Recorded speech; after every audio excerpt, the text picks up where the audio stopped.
안녕하세요. 열정의 넘쳐입니다. 자, 오늘 설명드릴 재건축 단지는 자양 한양 아파트 재건축입니다. 여기 광진구 자양동에 있고요. 여기가 이제 동서울 터미널 왼편에 위치하고 있습니다. 그리고 이제 이쪽 앞쪽은 이제 한강변을 이제 접하고 있는 그런 재건축 아파트다라고 이제 보면 되겠습니다. 자, 지금 배치도를 한번 보게 되면, 자, 일단 평형 구성은 이제 59, 74, 84, 114, 139 이렇게 돼 있어요. 그러니까 25평, 뭐 30평, 34평, 45평, 뭐 50평대 이런 식으로 이제 골고루 이제 구성이 돼 있고, 한강변이 나올 만한 동들을 보면 뭐 요런 동들, 그리고 요거, 그러니까 여기 같은 경우 이제 앞에 가리는 게 없으니까 이제 한강이 잘 보이도록 뷰가 잘 나오는 걸로 이제 돼 있고, 그 다음에 이제 5구랑 7사도 일부가 이제 한강변 쪽으로 돼 있다. 근데 대부분 보면 이제 5구 같은 경우는 이제 제일 안쪽에 들어가 있고, 8사도 안쪽으로 대부분 이제 많이 배치돼 있다. 그래서 이제 그 4, 50평대 114랑 이제 그 139 여기가 이제 한강에 더 가깝게 배치돼 있다는 것을 좀 알 수가 있습니다. 일단 네이버 부동산에 이제 36평이 지금 호가는 이제 20억에 지금 올라와 있고요. 가장 최근에 3월 달에 거래가 된 게 이제 18억 5천 정도에 거래가 됐어요. 근데 작년에는 대개 한 16억, 17억 정도 이 정도 거래가 됐으니까 대략 한 2억 정도 이제 올랐다라고 이제 보면 되겠습니다.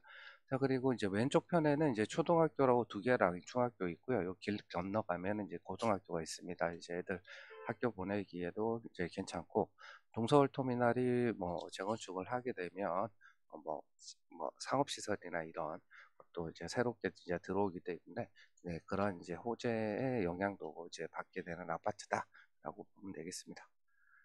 일단 대지 지분 같은 경우는 이제 세대당 평균 대지 지분이 26.7평입니다. 굉장히 많죠. 근데 용도 지역이 이제 2종이라는 거죠. 근데 그 정비 계획을 보게 되면 이제 3종으로 정상향을 합니다. 그러면 이제 정상향을 해줬기 때문에 상대적으로 이제 임대 아파트나 기부 찬압 비율 같은 게 이제 높게 되겠죠. 자, 그래서 36평의 대지 지분은 이제 20.82였고, 요 정도의 3종이었으면 굉장히 좋은 이제 사업성을 보였을 텐데, 2종이라 조금 아쉬운 부분이 있죠. 그리고 40평대 같은 경우는 이제 26.53평이고, 50평대가 30.48평의 대지 지분을 가지고 있습니다. 정비구역도 구역 각이랑 이제 획지 뭐 이렇게 표시가 돼 있고,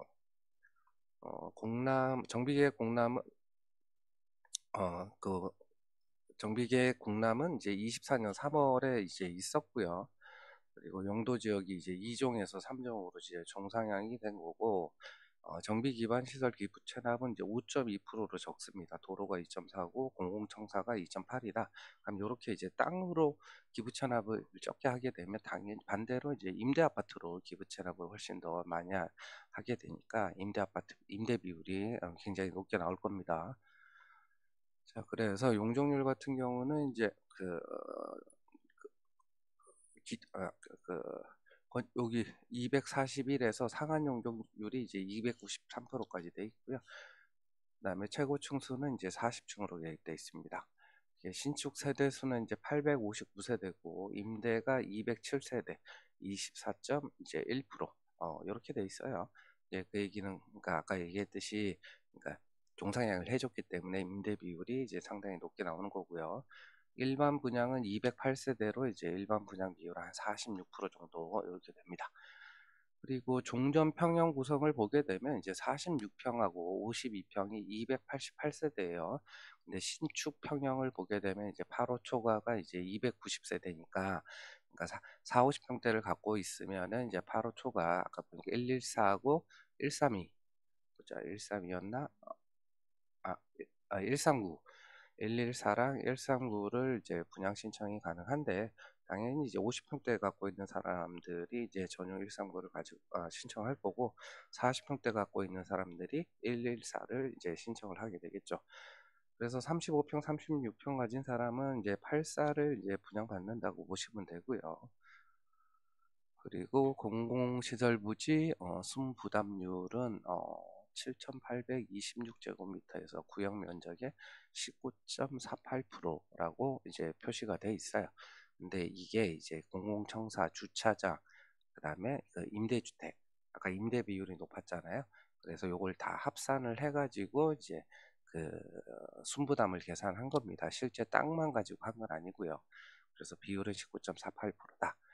그리고 용도 지역이 2종이다 보니까 이제 허용 용적률 인센티브는 이제 2종일 때 최대가 10%입니다. 3종일 때가 20%고 10% 적용을 받았고요. 그리고 추정 비례율을 보면 이제 110%라고 되어 있습니다. 수입이 보자 100만 천만억, 10억, 100억, 1조 3,600억 정도 되고 지출이 5,142억, 종전자산이 7,682억 됐습니다. 그래서 총 비용의 이제 한 80%를 이제 공사비로 잡으면 한 4,100억 정도 됩니다.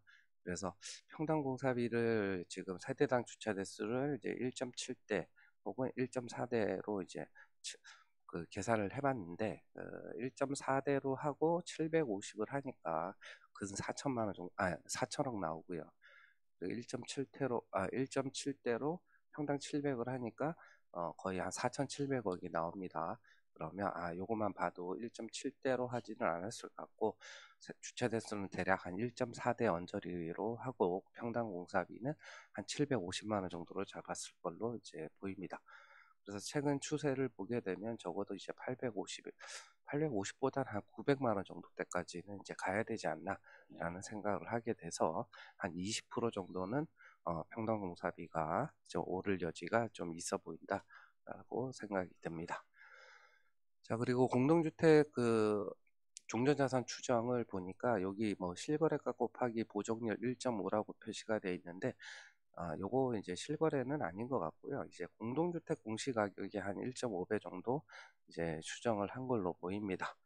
이게 요즘은 저기 챗 GPT한테 공동주택 공시가격 조사해서 알려줘 그러면 이렇게 굉장히 편하게 좀 알려주더라고요.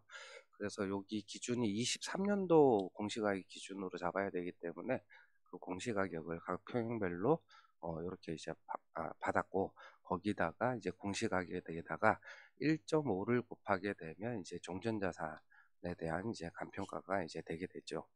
그래서 이제 36평 같은 경우는 한 14억에서 저기 공시가격이 낮은 거는 한강변은 이제 공시가격이 높을 거고 저기 한강변 아니 저 뒤쪽에 있는 동들은 이제 공시가격이 낮을 거 아니에요. 그래서 한강변 쪽은 거의 한 15억 가까이 되고 그렇지 않은 동들은 한 14억 뭐 3, 4천 14억 13억 네, 요렇게 이제 나옵니다. 그래서 또 가장 큰 평수 같은 경우 이제 50평대 같은 경우는 이제 한 18억대 뭐 이 정도로 이제 간평이 나왔습니다. 그리고 이제 평형별 조합원 분양가를 보게 되면 84 35평 같은 경우 이제 17억 2천에 돼 있고 45평 같은 경우는 21억 9천 그다음에 55평 같은 경우는 이제 25억 5천 이렇게 이제 표시가 돼 있어요.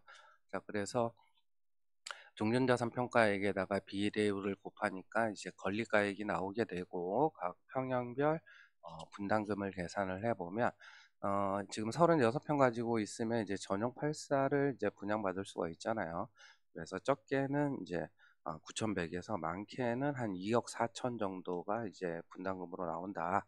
그리고 40평대 갖고 있는 사람은 이제 전용 114 45평을 이제 분양 신청이 가능하기 때문에 뭐 적게는 2억 5천부터 많게는 이제 한 4억 4천까지 나오더라. 그리고 50평대 갖고 있는 사람은 이제 55평 분양 신청을 하면 3억 6천부터 이제 5억 4천까지 분담금이 나오는 걸로 돼 있습니다. 자, 그래서 요거 생각을 해보면 일단 조합원 공사비 같은 경우는 현재 750으로 돼 있기 때문에 750으로 돼 있기 때문에 요거는 결국에 한 900만 원대까지는 이제 올라갈 여지가 있죠. 근데 일반 분양이 지금 보게 되면 조합원 분양가 84가 17억 2천이란 말이에요. 17억 2천. 그러면 결국에 이제 조합원 분양, 일반 분양가를 이제 얼마로 책정했는지는 안 나오지만, 아마도 이제 5% 10% 높게 책정을 했을 거란 말이에요. 근데 한 19억대 이렇게 이제 책정을 했단 말이에요. 근데 주변 시세가 최근에 뭐 올 3월에 입주한 그 아파트 인근에 있는 게 대충 한 20억 이렇게 된단 말이에요. 그러니까 주변 시세랑 비슷하게 아마 일반 분양가를 추정했을 것 같다. 그러면 이제 일반 분양가를 올려가지고 공사비를 이제 충당하기에는 약간 좀 부족하지 않나 주변 시세가. 그래서 나중에 현재 뭐 정비 계획이 이렇고 나중에 이제 뭐 관리 처분 가게 되면 결국에는 이제 일반 분양가를 못 올리게 되면 조합원 분양가가 좀 더 오를 여지도 있지 않을까라는 생각이 좀 듭니다. 그리고 이주비 이자랑 중도금 이자 당연히 이제 조합원이 분담해야 되고 재건축 부담금도 조합원이 이제 부담을 해야 된다. 자, 그래서 지금 보면 네이버 부동산에 있는 20억짜리 요 매물 가지고 내가 전용 84를 분양 신청을 하게 되면 분담금이 얼마였냐면 대략 뭐 한 1, 2억 정도 되는 거죠. 그 뭐 층이나 동에 따라 좀 다르니까 이렇게 될 거고. 그리고 이제 이주비 이자 같은 경우는 뭐 한 대충 한 1억 5천 이렇게 나올 거고 재건축 부담금은 아마 1, 2억 정도 요 정도 이제 좀 생각하면 되지 않을까. 그리고 그 공사비 인상에 따라서 대략 이제 한 5천? 5천에서 많게는 한 1억 정도의 어, 추가 부담금이 이제 인상 될 가능성이 좀 있죠. 그러면 요 정도가 결국에 이제 추가 부담금이 실제 관리 처분 가게 되면 요게 이제 조합원 분양가를 인상을 통해서 메꾸게 되겠죠. 그래서 좀 다 합쳐보면 뭐 20억, 분담금 2억에 이주비 이제 한 1억 5천, 재건축 부담금 한 2억, 요렇게 하고, 어, 최악의 경우에는 이제 조합원 분양가가 1억 정도가 더 오른다라고 가정을 하면 4억 5, 6억 5천이니까 대략 한 26억 5천이 한 실매입가가 되지 않나라는 게 제 개인적인 생각입니다. 자, 이상으로 이제 한양 아파트 재건축 정비 계획에 대해서 살펴보았습니다. 감사합니다.